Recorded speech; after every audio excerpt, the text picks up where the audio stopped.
It's time to eat. What are you hungry for? Sit down and get ready to consume an abundance of fantasy football knowledge from Ross Tucker and Joe Dolan. Feed me now. I'm starving. On the Fantasy Feast Eatin' Podcast.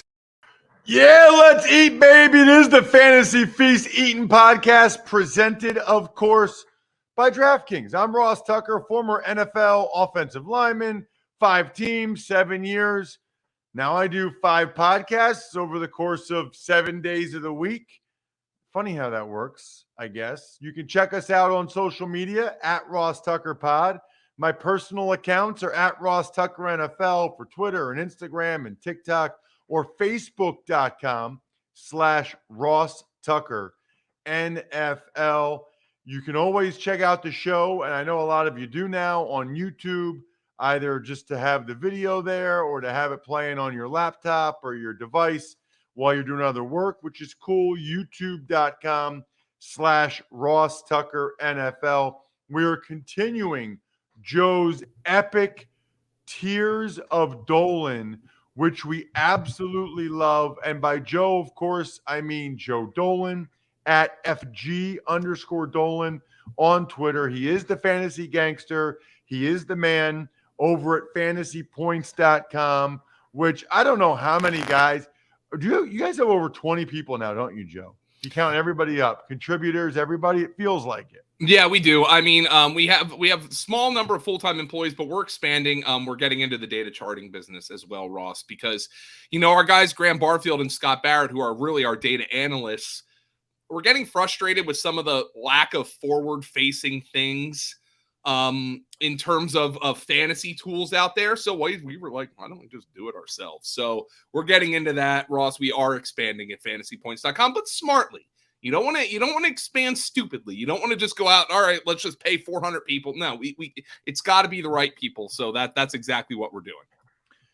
Well, and you're doing it very, very well. I can tell you that much right now. I love being on the site and love that our listeners can go over there and use the code 22FEAST and be able to get a big time discount on what already is the best value among any fantasy information websites I'm aware of, because it's more than fantasy, and you guys are priced very affordably compared to some of your competition. It's awesome. Speaking of awesome, Joe, we are continuing the Tears of Dolan, and I want some feedback, by the way, on this song. Brian, our producer, hates it. I love it. I think it's hilarious. The only part I don't necessarily love about it is if you watch us on YouTube, Joe and I don't really know what to do. Can we get an overlay or something? Yeah, on the show, like while the song is playing. So that might be worth subscribing, youtube.com/Ross Tucker NFL in and of itself, just to see what Joe and I do over the course of the next 20 seconds.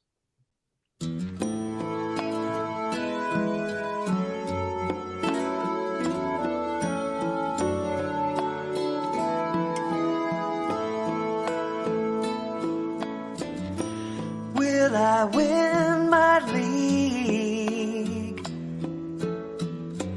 if I'm following Joe Dolan?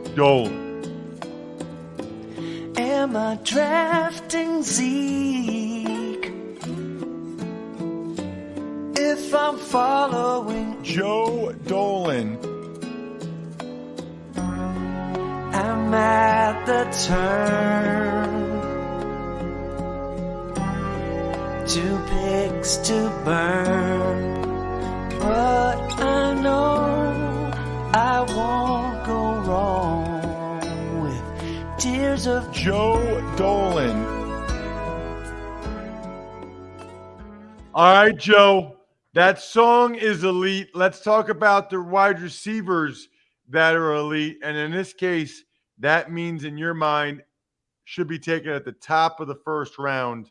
Yeah. Cooper Kupp, Justin Jefferson, and Jamar Chase. Each one of these guys has had a historically great season in each of the past 2 years. Justin Jefferson had the greatest rookie receiver season of all time until Jamar Chase had it this year. Cooper Kupp is coming off the greatest wide receiver season of all time, essentially. I mean, in the majority of drafts you do, or at least I've done so far, all three of these guys will go in the top 5 alongside Jonathan Taylor and Christian McCaffrey. The age of the wide receiver is upon us. These guys lead that charge. What do you think about that, by the way, Joe? You never used to have receivers. It used to be running backs were the first 6 or 7 picks every year, maybe the whole first round. What are your thoughts on taking receivers that high? Well, I think it's justified, and especially in best ball where wide receiver spike weeks, and they're a little more volatile than running backs, but they have spike weeks that a lot of running backs just simply cannot achieve.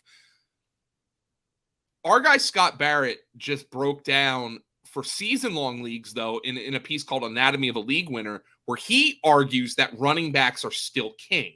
The problem is with running backs still being king, and I totally agree with his findings. The problem is running backs get hurt more often. So you have to identify the right running back, and then he's got to stay on the field.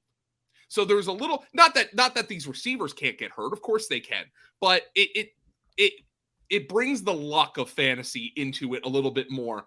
And I think it's very easy. And if you listen to the running back tiers, I think there's some really great second round running backs where you can still come out of a draft with a potential bell cow league winning running back in the second round while also having a Cooper Kupp on your team. It's a hard proposition to beat. Yeah, it's a pretty good point. I don't know. I still guess I'd feel comfortable with running backs, but I understand why people are taking these guys so high. Yeah, and look, I mean, these guys have had each one of these guys has had a historically great season within the last 2 years. Historically great. So kind of hard to argue with that. All right, so you have a tier that you call the remainder of the Magnificent Seven. I like that. So we got the 3 guys elite, top of the first round. Then you've got Devontae Adams, CeeDee Lamb, Deebo Samuel, and Stephon Diggs. So John Hanson's really been pushing this Magnificent Seven narrative on his SiriusXM radio show. And essentially it's like he thinks there's 7 true like hammer wide receiver ones. Because again, just because there's 12 teams in your league doesn't mean everybody's going to have a hammer wide receiver one. It's just like how in 32 major league teams, not every team's going to have an ace pitcher. They're going to have a best pitcher, but not everybody's going to have an ace. And I think you can make an argument Mike Evans should be in this tier, but these are guys who don't have necessarily the upside or the production of Cooper Kupp, Justin Jefferson, Jamar Chase. Devontae Adams does have that, but he's on a new team, and that has to be taken into account. And as much as he's bros with Derek Carr is not Aaron Rodgers. CeeDee Lamb, you can easily project CeeDee Lamb. I mean, you could argue he's in the mix to lead the NFL in targets this year, but his production to this point has been a little bit of a disappointment for fantasy. You could say all you want. He was a disappointment last year with where he finished. Deebo Samuel, the contract issue, he doesn't want to play the wide back anymore, which I totally understand because wide receivers get paid more than running backs and they last longer. But Deebo Samuel, if you look at his production early last season, he was getting elite wide receiver production without any carries. So by all means do that, but he's also going to be in an offense that runs the ball more with Trey Lance at quarterback. Stephon Diggs, not an elite season last year, but a very good one in the pass happiest offense in the NFL. More than defensible as a first-round pick. All of these guys. Now you've got some second-round picks with upside. Mike Evans, Tyreek Hill, and DJM. DJ Moore. DJ Moore. Who I moved up because of Baker Mayfield. Because say what you want about Baker Mayfield, he ain't Sam Darnold, and that's a good thing. So I love DJ Moore. I'm willing to take him at the top end of the third round, back end of the second, because I think he's going to produce. I think he's one of the most talented receivers in all of football. Mike Evans, his resume speaks for itself. He's playing with Tom Brady, but they did just sign Julio Jones, and I'm not overreacting to the Julio Jones signing. I don't even think I have him listed in a tier here, but my whole thing with Julio Jones is it all depends on cost. If that's a move that all the fishies love and all the fish who start drafting in August and September are going to start drafting him in the 9th and 10th round, then I'm out. If everybody's like, oh, Julio's washed, then I'll draft him late in my drafts and maybe he's still got something left in him. But it's enough to take just a little bit away from Mike Evans, in my opinion. Tyreek Hill, I'll fully admit is a player I've struggled with. Because I don't know what this offense or quarterback is going to look like, but we know Tyreek Hill is a Hall of Fame level talent, and a guy that they paid the money they paid, the package they paid for him, they're going to use him, and so I'll take him in the 2nd round. Yeah, I was a little bit surprised he's not in a higher tier, Tyreek Hill, but I mean the Mahomes to Tua downgrade. You don't really know how Tua's going to play. They have Jalen Waddle there. Just a lot of question marks with him. Yeah, I mean the Tua thing. The offense, the competition for targets from Waddle, who you can argue is a very similar player stylistically, that's all enough for me to be a little leery with Tyreek Hill. Then you've got guys that you term ideal 3rd-round picks. T. Higgins, you've got A.J. Brown, Michael Pittman, Keenan Allen. Yeah, so Higgins is a number 2 on his own team, but we love the Bengals because they're narrow. You know, I talked to a Bengals analyst for a podcast just last week, and I asked him to come up with like a fantasy sleeper for the Bengals, and he's like, this is so hard because the Bengals give the ball to like 5 guys, and T. Higgins is one of them. T. Higgins wants to show out, by the way, because I think he might be a guy who down the line ends up on another team just because they're going to have to pay Burrow, and Chase is such a generational talent. Maybe I'm getting ahead of myself, but I think T. Higgins wants to prove he's a number 1. I think the Eagles are going to throw the ball more. I think A.J. Brown is a perfect fit for what they do offensively. I think he and Devontae Smith might complement each other as well as any top 2 wide receivers in the entire NFL based on where Smith wins vis-a-vis where Brown wins. But of course, it's Jalen Hurts. You're still going to run the ball quite a bit. But A.J. Brown has produced in a situation. If you go back and listen to the podcast we did after the A.J. Brown trade, I broke down all those numbers where A.J. Brown was a number 1 hammer fantasy wide receiver in a season in which Derrick Henry ran for 2,000 yards. So he can produce in a low-volume passing game. Michael Pittman is a big breakout candidate for me. In 13 of his 14 NFL seasons, Matt Ryan has supported a wide receiver 1, meaning top 12 in fantasy points per game. Who are the other wide receivers in Indianapolis? Paris Campbell, who's played like 3 games in 12 years. Alec Pierce is rookie. They didn't sign Julio. They might bring back T.Y. Hilton, but he's washed. I'll take Michael Pittman. And then there's Professor Keenan Allen. Just slow and steady wins the race. He does it each and every year. Justin Herbert is an elite quarterback. That's an elite offense. I'll buy into Keenan Allen. How about, Joe, what you are terming new situation number 1s? Deontay Johnson, Jalen Waddle, Terry McLaurin, Hollywood Brown, Darnell Mooney. How are you calling Jalen Waddle a number 1? Because Jalen Waddle caught 100 passes last year. So he's the one who didn't really fit into this tier as like a number 1, but he produced like one last year. But the situation, for whatever reason, the situations here are different. Either it's a guy on a new team, as is the case with Hollywood Brown, a guy in a new system, as is the case with, Waddle and Darnell Mooney, or a guy with a new quarterback, as is the case for Deontay Johnson and Terry McLaurin. These guys are getting drafted after some of the other guys, maybe who they've been more productive than, simply because there's a little bit of a question mark about their situation. These guys are typically going in the 3rd and 4th rounds of drafts, but are appealing because of their production, because of their role in the offense. So they're guys that I'm dabbling in. But like, for instance, let's just look at Deontay Johnson. Do I know if Kenny Pickett and or Mitchell Trubisky is going to be as in love with throwing the ball to Deontay as Ben Roethlisberger was? I don't know that. And a lot of Deontay Johnson's production was because of volume. And that's an uncharted territory here. And that's why these guys are listed a little bit of a tier below some of the other guys. Interesting. What do you think about Hollywood Brown? He's on PUP, right? Yeah. I've drafted him a metric ton because he's been easy to stack with Kyler Murray. Hopefully these PUP overreactions. Well, by the way, we're recording this. If you're listening to this, we're recording this last week, if that makes sense. I'm recording it right now, but when you're listening to this, it's last week. So Hollywood Brown might be off the PUP by now. But yeah, he's a guy I've been drafting a lot, I think. But as we said, is he really going to produce more in Arizona? He was a top 10 receiver in total targets last year. Mr. Steady Eddie, Brandon Cooks. Nobody his own category. I mean, he didn't really fit in to anything else. He's in the same offense or a similar situation as last year with Davis Mills at quarterback. He just signed an extension. I mean, Brandon Cooks, you can get him as a wide receiver 3 on any team, and you know he's going to produce top 20 wide receiver numbers. That's what he's always done. Still like 28 years old, by the way, even though it feels like he's been around forever. He really has. And I mean, well, especially because he gets traded every year. There's some Brandon Cooks transaction every year. It's crazy. Well, I think that might be why, even though I was kind of surprised, quite frankly, that he signed an extension with the Texans, but maybe he's just sick of moving around the country. He's like, I'm producing, give me my money, man. I'm staying put. I don't want to move anymore. What about, you got 3 guys in the breakout candidates category. Gabe Davis, I understand.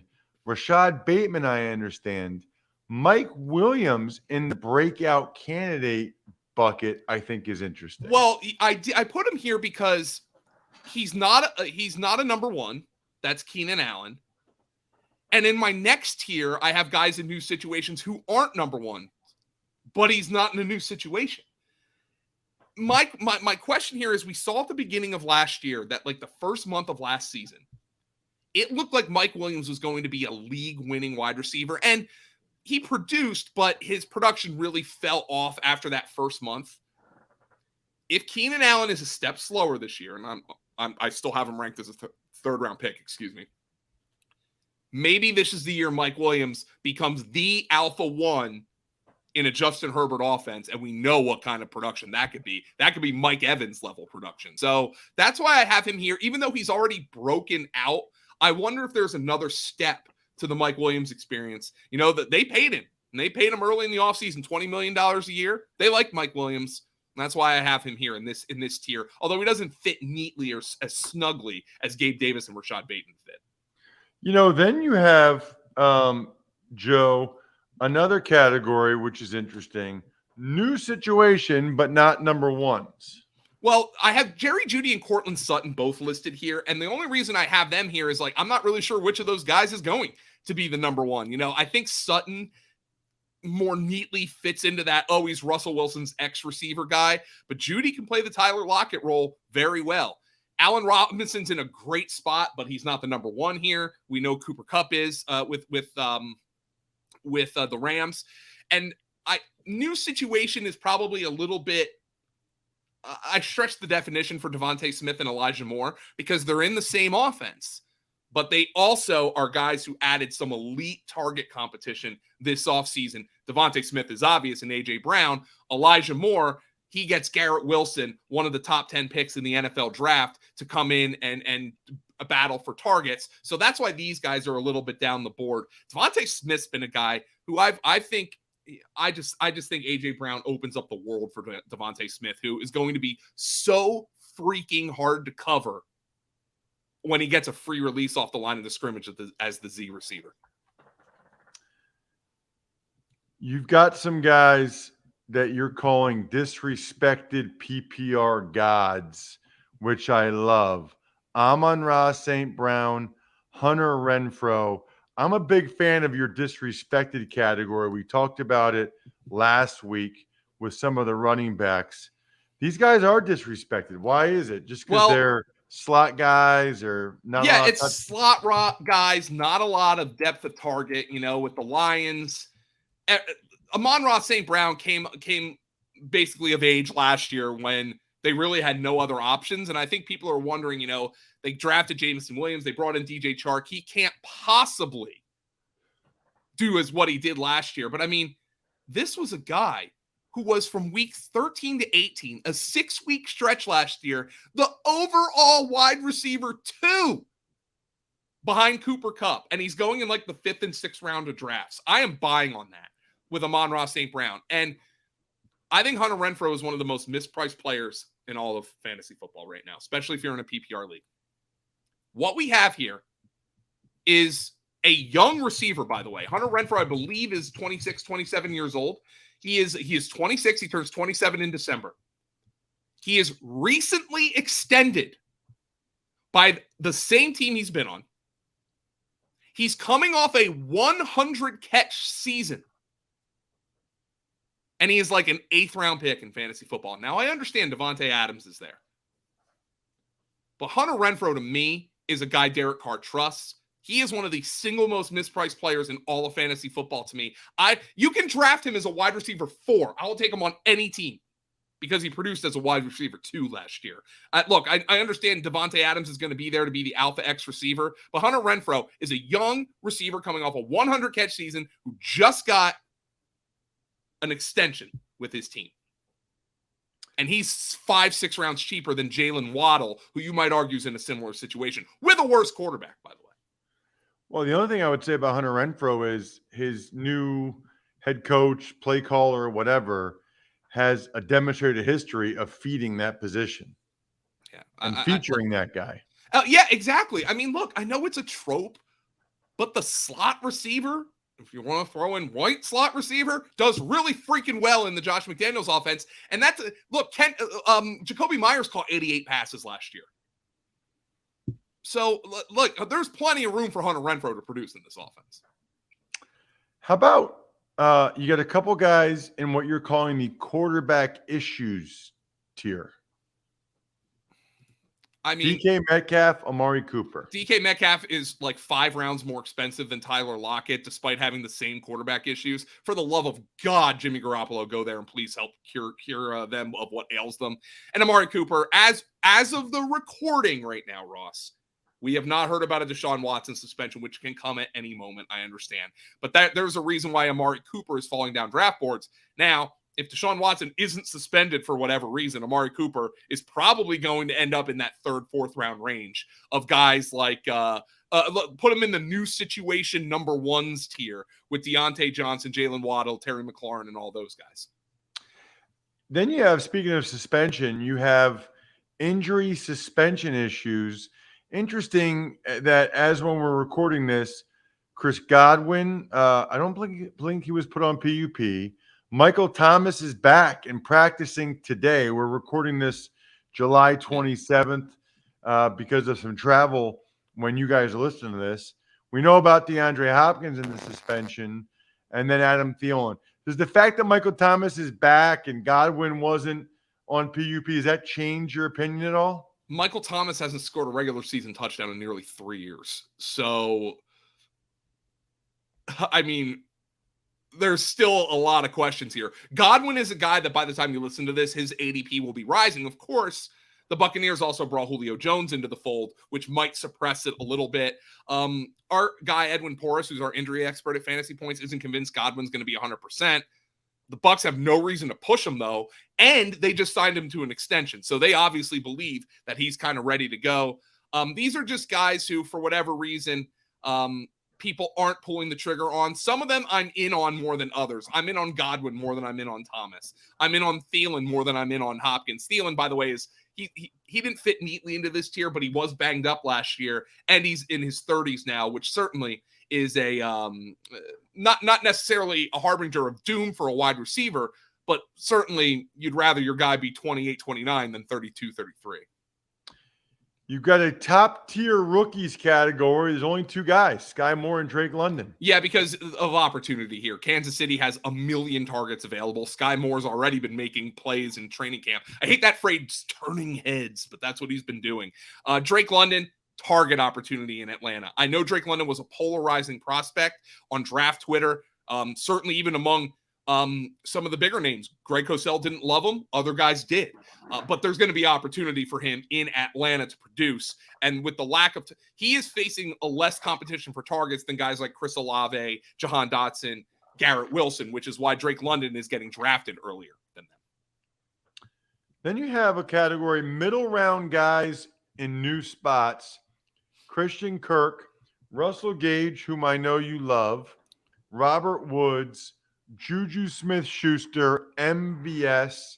Given the money they pay him, isn't there a chance that Christian Kirk's more than this? Yes, but this is where he's getting drafted, essentially. It's around these guys. Russell Gage's ADP is going to fall after the Julio Jones signing. That's the one guy who I'm convinced it's going to fall. It's going to fall for two reasons. Number one, Chris Godwin's not on the PUP. Number two, Julio Jones gets signed. So Russell Gage's ADP is going to fall, which is much more palatable to me because I loved him this offseason, and even he was getting way too expensive for my taste.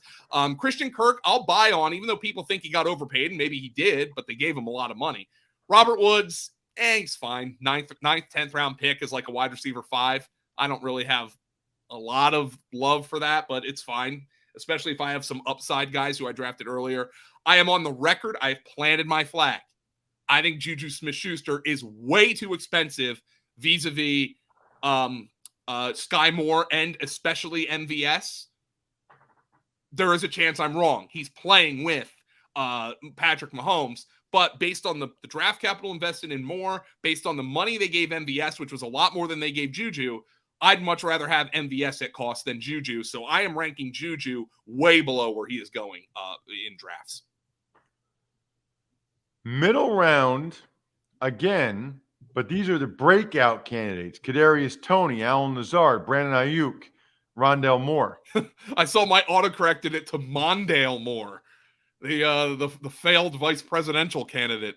Walter Mondale, that is. Kadarius Toney, look, everybody hates him. There was the trade rumors, but he's supremely talented.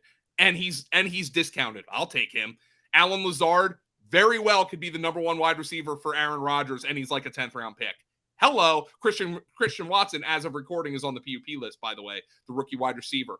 Brandon Ayuk didn't really fit him neatly into a category. You know they're going to be more run heavy with Trey Lance vis-a-vis Jimmy Garoppolo, but he's somebody I've been investing in. And then Rondale Moore, I don't really know what to do with, but Cliff Kingsbury did say he's going to have to step up with Christian Kirk moving on. Maybe that means more deep targets for Rondale Moore, who was essentially used like a running back last year.